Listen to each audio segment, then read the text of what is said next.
And the second set of linens that I will be selling at this sale is this really nice floral design set. It's by Carol Creations. It's a 5-piece, and it's a tea set. If I had to date this, I would probably say the 60s, maybe late 50s into the 60s. No indication to say how old it is, unfortunately, but I thought that this definitely would appeal to anybody who collects new old stock linens or just people who like vintage linens in general. Usually these pieces, like the older linens tend to be better quality than what you get nowadays that are mass produced in a factory. So definitely a great piece that I know one of you all will be just chomping at the bit to get. To start off, we're going to look at some of the larger items. I've only got 2 of those, and it's new old stock linens. I know that there are a lot of people who like them. I see people scooping them up on Misty's sales. So whenever I see them for a relatively good price, I will pick them up. So this is a 50 by 70 inch tablecloth with 6 napkins. It's made by the Majestic Creations. I'll go ahead and zoom in on the tag there. It says made in the USA, and it has a zip code for, I think it says 19862. And so it's after 1963, so it could be mid-60s, it could be late 60s, it could be early 70s. I think that people like these new old stock pieces because they'll be the first to use them, there won't be any stains on them, they won't have any funky smells to them. Now the packaging on it is not perfect. As you can see, there's a bit of a boo-boo in the seal. But I still think somebody will really enjoy this.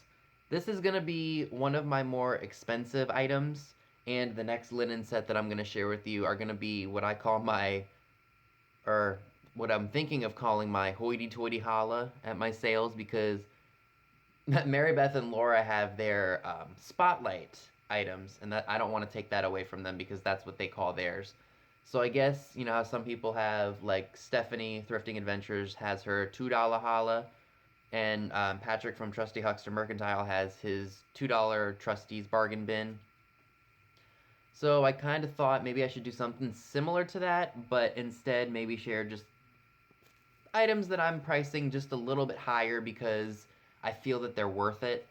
So it's kind of like my version of that, but with more pricier items in my sales. So now that we checked this one out, I'll show you all the other set that I'm selling.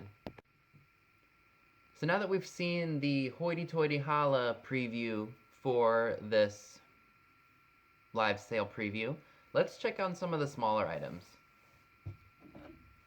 So this I just picked up fairly recently. It's an advertising thermometer for Hoover Funeral Home, which was in Millersburg, Pennsylvania.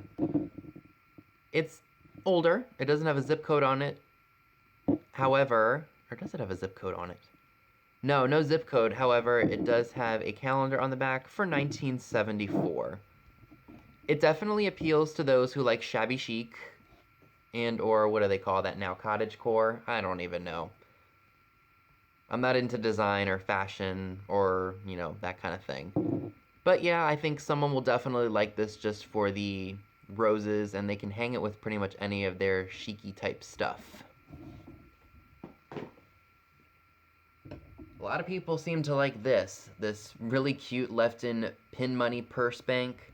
It did have a lot of gunk on it, and I took some barkeeper's friend to it, and it seemed to take most of it off, so I was really happy with that. You might have to take a nail file to get the rest of it off. And it's marked Lefton China there. It's overall in good shape except for this leaf. Now, I don't know if I did that or if I bought it like that and didn't realize it. I am probably going to have to sand it down because it is kind of sharp, so yeah. But that's really cute. I mean, again, definitely appeals to the shabby chic decor. I would date this to probably the 50s or the 60s, just judging by that style, because nobody saves money for pins anymore, they just go buy them.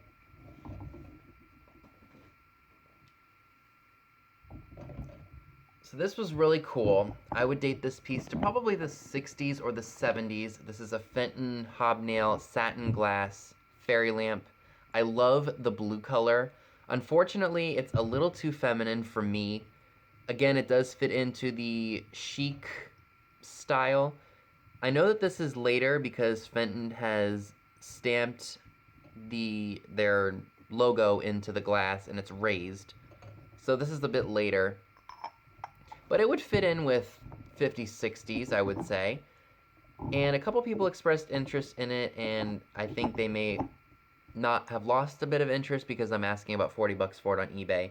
I promise you I'm not going to be asking that much for this in this sale. But I hope someone will take interest because it is a very nice color.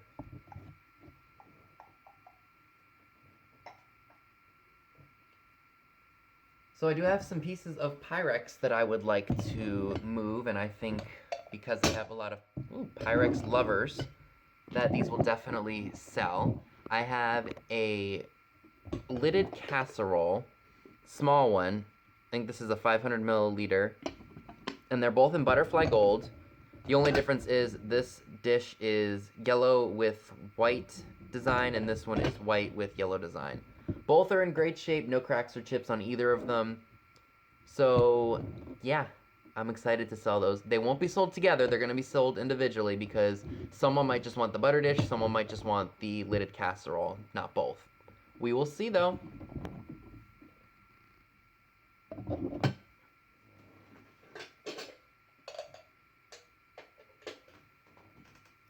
Alright, last three items. I know there are some people who like vintage advertising and like the old soda bottles. I got two of these Bubble Girl 7-Up bottles, and I felt that probably having two is not the best idea for me because I already have enough crap. So I'm selling one off. In good condition. The paint is a little rough on the 7-Up logo here. I have a circus pamphlet from 1951, so that kind of helps date when these were manufactured. So probably late 40s into the early 50s. Very cool design. It definitely has deco lines to it with the Bubble Girl. So anybody who's interested in that, be on the lookout for it.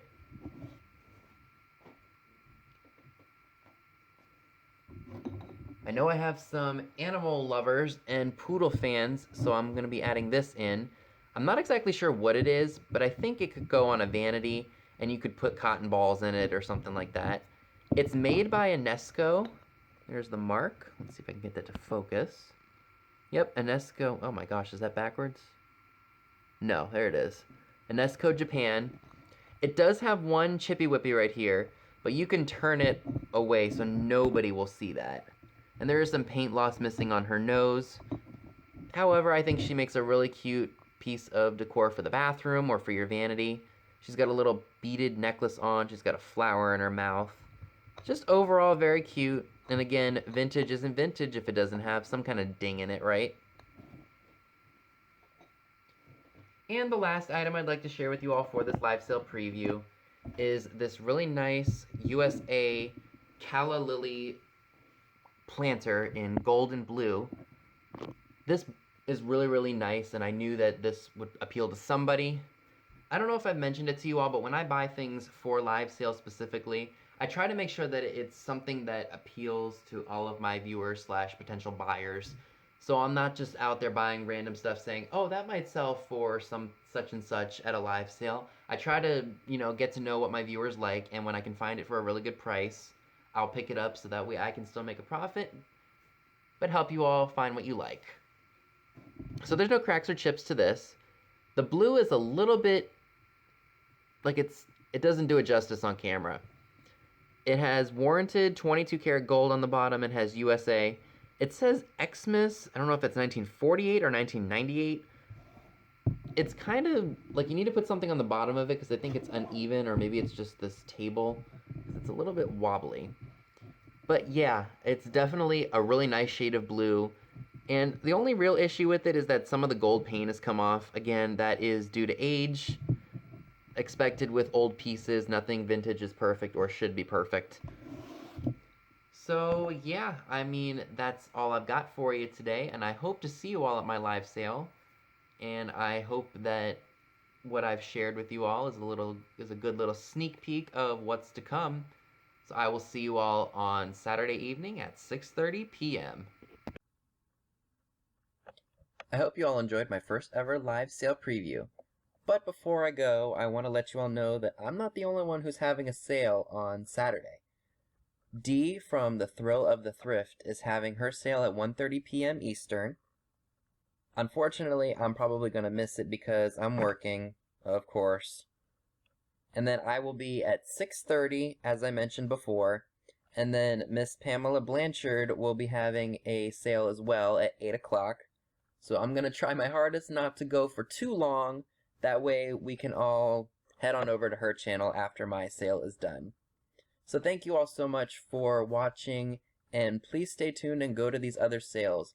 They're a ton of fun, it's great to interact with everyone, and it's a great way to build up some subscribers if you are relatively new or you're just looking for other sales to go to. So I will see you all soon.